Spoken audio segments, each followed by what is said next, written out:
Bismillahirrahmanirrahim. Assalamualaikum warahmatullahi wabarakatuh.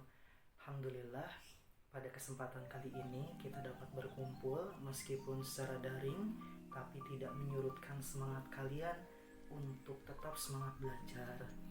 Kali ini kalian akan mempelajari bab yang selanjutnya, bab kedua, yakni pidato.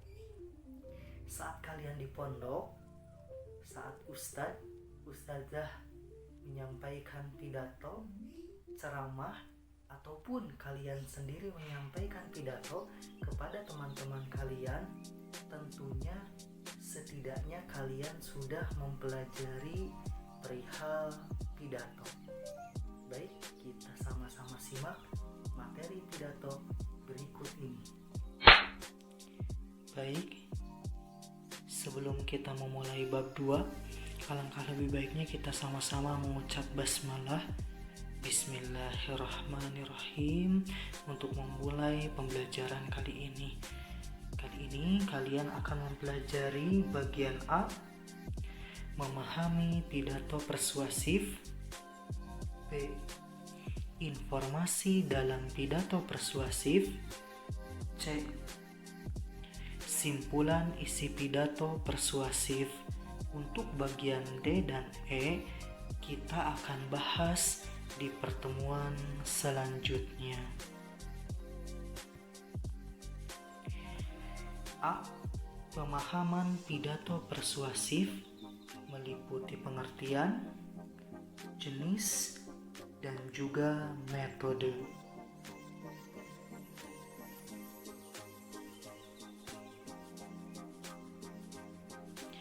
Pengertian pidato persuasif. Pidato yang bertujuan meyakinkan pembaca atau pendengar dengan menyajikan argumen dari sudut pandang si pembicara. Ataupun kata lain dari persuasif adalah membujuk ataupun mengajak. Kita beralih ke jenis-jenis pidato. Yang pertama, ada jenis pidato sambutan. Yang kedua, pidato pemerintahan. Yang ketiga, pidato instansi, biasanya dari perkantoran. Dan yang terakhir, ceramah. Seringkali saat kita mendengarkan khotib Jumat, itu salah satu jenis pidato dari ceramah.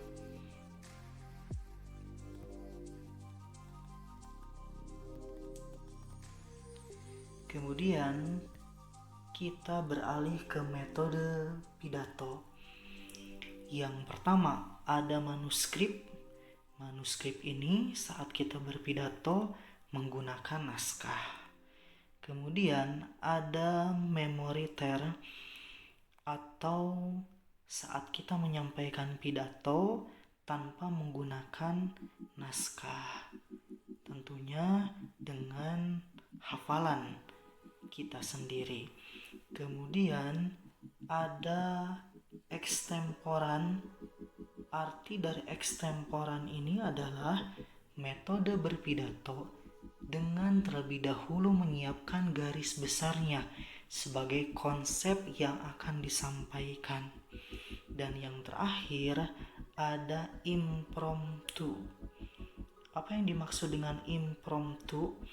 Pidato dadakan tanpa persiapan yang cukup, hanya saja kita sudah mempunyai gambaran untuk melakukan atau menyiapkan daripada pidato tersebut. Kali ini kita masuk ke bagian yang B, informasi dalam pidato persuasif, meliputi tujuan dan juga menemukan informasi dalam pidato persuasif. Tujuan pidato. Yang pertama, memberikan informasi kepada pendengar. Jelas ini sudah tentu saat memberikan informasi atau memberikan pidato, tentunya hal yang harus diberikan adalah sebuah informasi. Kemudian yang kedua, meyakinkan pendengar. Yang ketiga, menghibur pendengar. Dan yang terakhir, menggerakkan pendengar. Maksudnya menggerakkan pendengar adalah supaya si pendengar terbujuk atau terpengaruh oleh ajakan si yang membuat pidato tersebut. Baik, selanjutnya kita beralih ke langkah-langkah menemukan informasi dalam pidato persuasif. Yang pertama, membaca atau mendengarkan pidato persuasif dengan seksama tentunya. Poin yang kedua, mencatat informasi penting dalam pidato persuasif yang dibaca atau didengarkan. Poin yang ketiga, menyimpulkan pesan dari informasi penting dalam pidato persuasif yang dibaca atau didengarkan. Selanjutnya kita beralih ke bagian C ataupun bagian yang terakhir, simpulan isi pidato persuasif. Adapun langkah-langkah menyimpulkan isi pidato persuasif dan juga aspek yang diperhatikan dalam menyimpulkan isi pidato persuasif. Langkah-langkah menyimpulkan isi pidato persuasif perlu kalian perhatikan saat kalian menyimpulkan isi pidato persuasif. Yang pertama, memusatkan perhatian. Maksudnya kalian fokus pada pidato tersebut. Yang kedua, tentunya kalian menyiapkan alat tulis seperti buku, pensil, dan ballpoint. Poin yang ketiga, mendengarkan atau membaca pidato persuasif.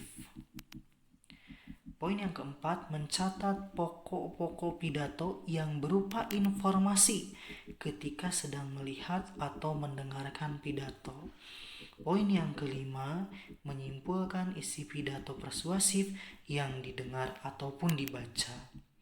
Dan yang terakhir, menuliskan simpulan pidato persuasif dalam beberapa kalimat. Aspek yang diperhatikan dalam menyimpulkan isi pidato persuasif. Poin yang pertama, simpulan harus memuat pokok isi pidato tentunya. Yang kedua, simpulan tidak menyimpang dari isi pidato karena memang harus tertuju pada pidato tersebut, bukan justru ke pidato yang lain tentunya. Poin yang ketiga, simpulan bukan komentar melainkan ringkasan isi pidato. Jadi sebuah teks pidato yang panjang itu diringkas oleh kalian mana saja kata kunci ataupun poin-poin yang terpenting saat dibahas pada pidato tersebut, bukan melainkan kalian memberikan komentar. Sekian materi yang bisa Bapak sampaikan.